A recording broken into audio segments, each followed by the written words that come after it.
My name is Randall Schreiner, and this channel is called Manifold Mountain. If you like my content, please subscribe. So, I feel like I need to do a video about celibacy or abstinence, as some people call it. I'm not too hung up on the particular differences between them in many regards. They're the same, especially in today's modern world. There's one perspective that love is free. You can go and be with whoever you want, even if you know someone a few minutes. And then there's the other perspective that you are within a marriage covenant. Now, obviously, this is from a Christian perspective, but I feel like I have some things to help people who are of maybe the younger generation. Growing up in the 90s, even though the hippies had their thing, I feel like it was a little bit different. There wasn't as much sexualization that came from mainstream media as what you have now. And also there wasn't the internet, which is a whole nother bag of worms. And I want to be able to give you some good things about that as well. So, if you are a person who feels like abstinence and celibacy deep in your core, it's like there's a lot of stigma, especially in from the atheistic world, that the Christians, there's all this pressure about being pure and all these things, and they kind of make you feel like you're weird. And then there's this whole aspect of how some of that pressure can actually hurt us and can actually damage our view of sexuality. And what I want to say is that we have to remember we live in a fallen world.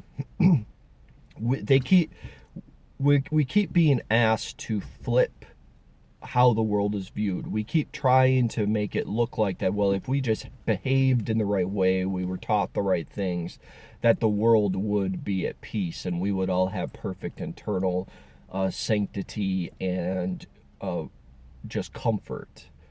But as long as they say that, I have not yet seen that evidence of being true. So we can't fall for that idea that so just because the church is telling you these things and it may have hurt your perspective on sexuality, which I think it can, in my mind, that's part and parcel of the fallen world. We have to recognize that's actually part of the fallen world. And because of that, we have to broaden our perspective, because the world has been changing. As Solomon says, that nothing is new under the sun. In many regards, yes. It's not like that this period in time has not happened in other times in history, but we need to not get caught up from going from a primarily Christian world, which it has been, and all of a sudden we are going back into a world that is dominated by paganism. And because of that, we're going back into a world that had existed in the past, even at biblical times. Like, you look at Sodom and Gomorrah, and this isn't about just talking about Sodom and Gomorrah, but that is just a great example. It's not like this period of time is new. But I want to say just a couple things. So one thing is, you know what? It's hard. If you struggle,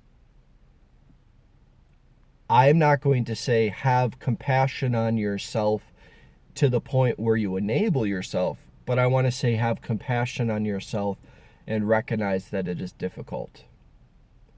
For a long time, I browbeat myself I've had an addiction to internet porn for many years, and it's a constant battle.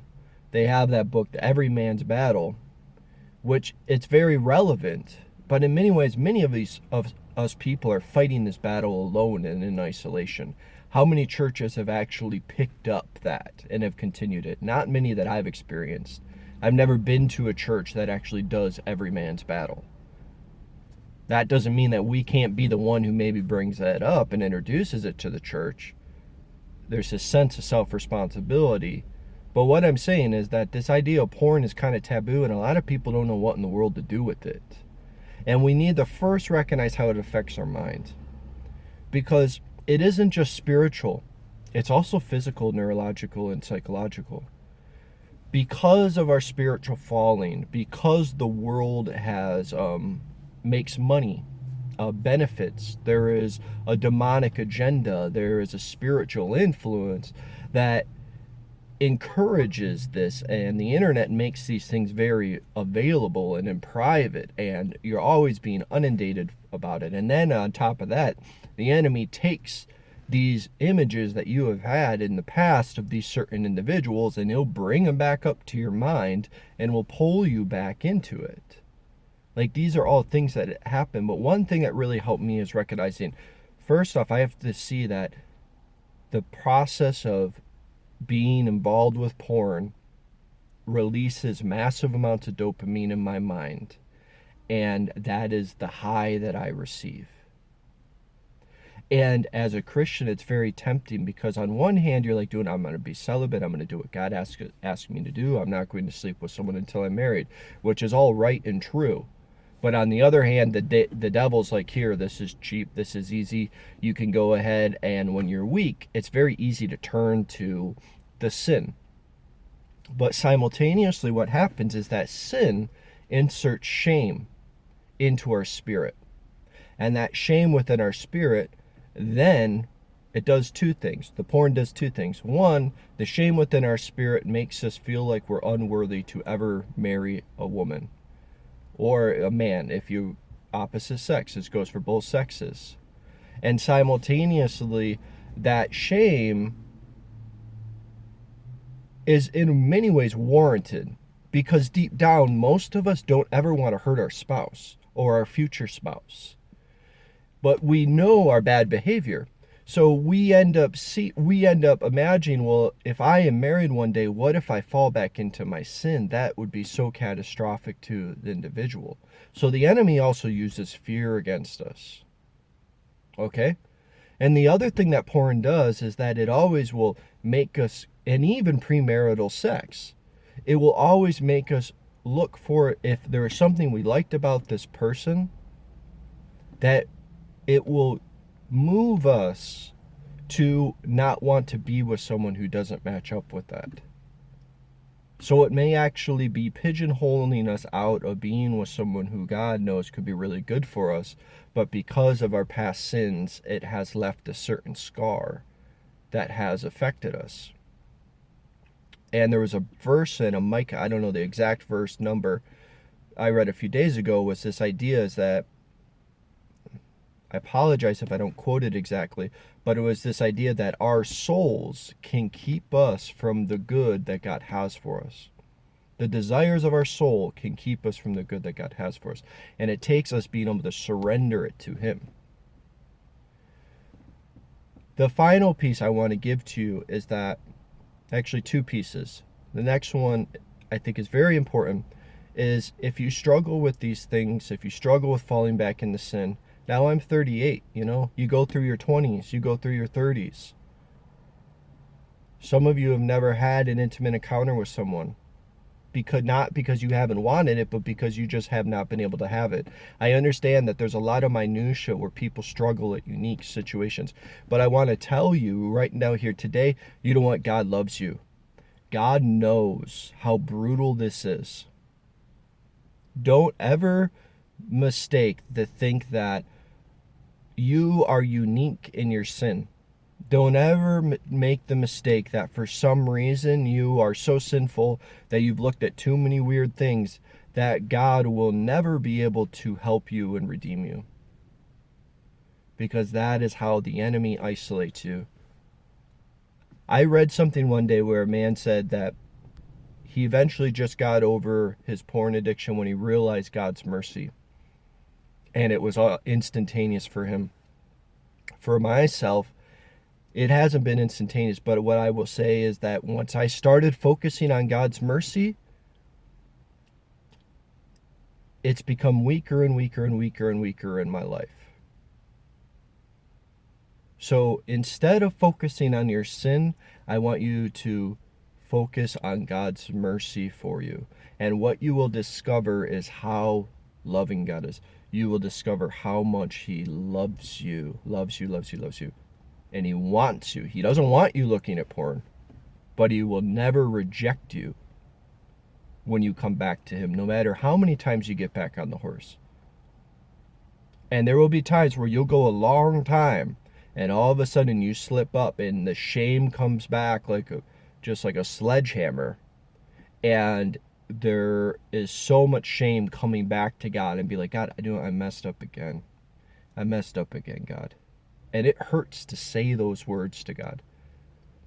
But I promise you is that he will pick you up so quick. If you can just bring yourself to that position. That is a pre-priority requirement of us. We must recognize our sin and ask for forgiveness. That, in my experience, has never changed, and the Bible says that has never changed. But what we can forget is how merciful God is and how quickly he will pick us up. And the more that he does that, the more that you find that he is trustworthy and he is who he says that he is. And because of that, that reminds you when you struggle to turn to him. When you feel those feelings of lust, when you feel that compulsion of lust, and it at least provides a little space where you'll be like, dude, I'm going to try and stop and say a prayer and ask for God's will and wisdom on this. One final thing. For those of you who are truly actually working to be celibate, because it's tempting to jump steps. This generation has a uniquely difficult position that they have to confront in regards to sin, because it's tempting for us to get away from the porn, but then we jump into a premarital relationship. And in God's mind, that is not appropriate in any means, and it is to protect you. But I want to tell you something. In Ephesians 5, it says that a man is to leave his mother and father and to become one body with his wife. But additionally, he says that the marriage is like Christ's relationship with the church. But I want to say another part that I have not read. We have to look at the other side of that. So what is celibacy then? The desire you feel for a husband, the desire you feel for a wife. When you go to bed at night and you yearn and you cry and you pray and you ask for God for the right person, to have the right situation, to have the finances, whatever it may be, and you're yearning for God, remember that is the same yearning that God has for his church, to be with her again, to be with the church in wholeness and in glory. And that is a beautiful thing to learn about God's love. God bless you. Bye.